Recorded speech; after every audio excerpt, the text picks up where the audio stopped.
এই ছবিগুলো ফেসবুক ইনস্টাগ্রামে রাজত্ব করছে। এই ছবিগুলো কি করে আপনারা তৈরি করবেন? দেখুন, আপনারা এখন ফেসবুক বা ইনস্টাগ্রাম খুললেই কিন্তু এই ধরনের ছবি সবাইকে দেখতে পাচ্ছেন। এই ধরনের ছবি কি করে আপনারা এডিট করবেন আজকের ভিডিওতে আপনাদেরকে দেখিয়ে দেবো। দেখুন ছবিগুলো কত সুন্দর এবং স্টাইলিশ, এবং এই ছবিগুলো যদি আপনারা এখন ইনস্টা বা ফেসবুকে পোস্ট করেন তাহলে কিন্তু আপনাদের প্রত্যেকটা ছবি কিন্তু ভাইরাল হবে এবং প্রচুর লাইক কমেন্ট পাবেন। তো কী করে ছবিগুলো এডিট করবেন আজকের ভিডিওতে দেখিয়ে দিচ্ছি। তো চলুন ভিডিওটি শুরু করি। ভিডিও শুরু করার আগে চ্যানেলে নতুন হয়ে থাকলে চ্যানেলটিকে সাবস্ক্রাইব করে নিন, ভিডিও ভালো লাগলে একটি লাইক অবশ্যই করে দেবেন। So let's start. So friends, এই কাজটি করার জন্য আমাদেরকে প্রথমে আমাদের ফোন থেকে গুগল ক্রোমটাকে ওপেন করে নিতে হবে। গুগল ক্রোম ওপেন হওয়ার পরে সার্চে আমরা এখানে সার্চ করব উইগো কাপ। উইগো কাপ লিখে সার্চ করলে কিন্তু আমাদের সামনে এরকম উইগো কাপের অফিসিয়াল ওয়েবসাইটটা চলে আসবে। এটাকে আমরা প্রথমে ওপেন করে নেব।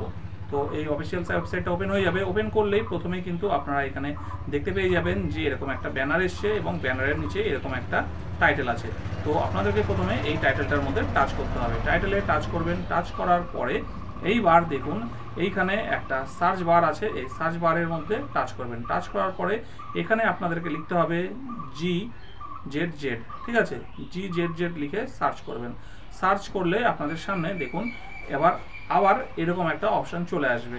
এইবার এখানে যে পোস্টটা এসছে এই পোস্টের যে টাইটেলটা আছে সেই টাইটেলের মধ্যে আমরা আবার টাচ করব। টাচ করার পরে একটু উপরে তুলে নেবেন। একটু তোলার পরে এখানে একটা অপশান দেখতে পাবেন।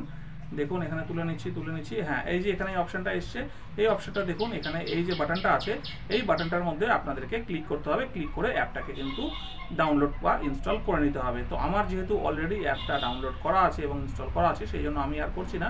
আপনারা কিন্তু অবশ্যই এই বাটনটার মধ্যে ক্লিক করে অ্যাপটাকে ইনস্টল করে নেবেন। আর তার আগে এইখানে যে এই প্রম্পটটা দেখছেন এই প্রম্পটটাকে কিন্তু আপনাদেরকে কপি করে নিতে হবে সিলেক্ট করে।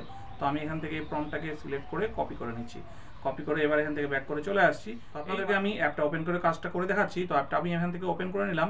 ওপেন করার পরে এখান থেকে কিন্তু আপনারা আপনাদের যে কোনো একটা গুগল অ্যাকাউন্ট থেকে কন্টিনিউ করে নেবেন, ঠিক আছে? এখানে আমি কন্টিনিউ উইথ গুগলে টাচ করছি। টাচ করার পরে আপনাদের যে কোনো একটা মেল আইডি দিয়ে এটাকে কিন্তু লগ ইন করে নিতে হবে। তো আমি এখান থেকে আমার মেল আইডি দিয়ে আমি লগ ইন করে নিলাম। লগ ইন করে নেওয়ার পরে এবার কিন্তু আমাদের সামনে এই মেন ইন্টারফেসটা এরকম চলে আসবে, ঠিক আছে?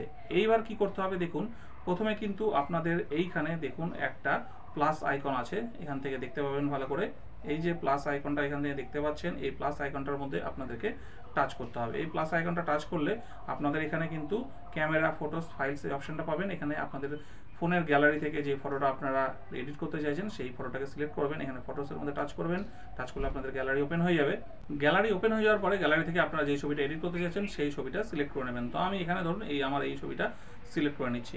এই ছবিটা সিলেক্ট করে নিলাম। সিলেক্ট করার পরে দেখুন আস্ক এনিথিং এই জায়গাটা যে লেখাটা অপশনটা আছে এখানে টাচ করবেন। টাচ করে যে প্রম্পটটা কপি করেছিলেন সেই প্রম্পটটা কিন্তু এখানে পেস্ট করে দিতে হবে। এখানে আমি এই প্রম্পটটা পেস্ট করে দিলাম। পেস্ট করে দেওয়ার পরে এখানে কিন্তু উপরে একটা অপশন আছে গ্রক 3। এই গ্রক 3 টাচ করে এখানে কিন্তু আপনারা গ্রক 2, গ্রক 3 যে কোনো একটা সিলেক্ট করতে পারেন। তো এটা গ্রক 3 রাখবেন। তারপরে এই ডান দিকে এটা অ্যারোটায় টাচ করবেন। অ্যারোতে টাচ করার পরে কিন্তু দেখুন অটোমেটিক কাজটা স্টার্ট হয়ে যাবে এবং দেখুন এখানে কিন্তু কাজটা অলরেডি ধীরে ধীরে প্রসেস হচ্ছে, সেটা দেখতেই পাচ্ছেন। তো বন্ধুরা আপনারা দেখতেই পাচ্ছেন এখানে কিন্তু আমার ফটোটা কমপ্লিট হয়ে গেছে। এখানে আমি ফটোটার মধ্যে টাচ করব। টাচ করলে দেখুন ফটোটা কিন্তু এখানে দেখিয়ে দিচ্ছে। এইবার এখানে এই উপরে 3 ডটে টাচ করে কিন্তু এখান থেকে এই ফটোটাকে কিন্তু আপনারা গ্যালারিতে সেভ করে নিতে পারবেন। সেভ করার পরে কিন্তু এই ছবিগুলো আপনারা ইজিলি ইনস্টাগ্রাম বা ফেসবুকে কিন্তু শেয়ার করতে পারবেন। বন্ধুরা কেমন লাগলো ট্রিক্সটি অবশ্যই কমেন্ট করে জানাবেন। ভালো লাগলে ভিডিওটাকে লাইক করবেন এবং এরকম ইন্টারেস্টিং ভিডিও দেখার জন্য চ্যানেলটিকে সাবস্ক্রাইব করতে ভুলবেন না।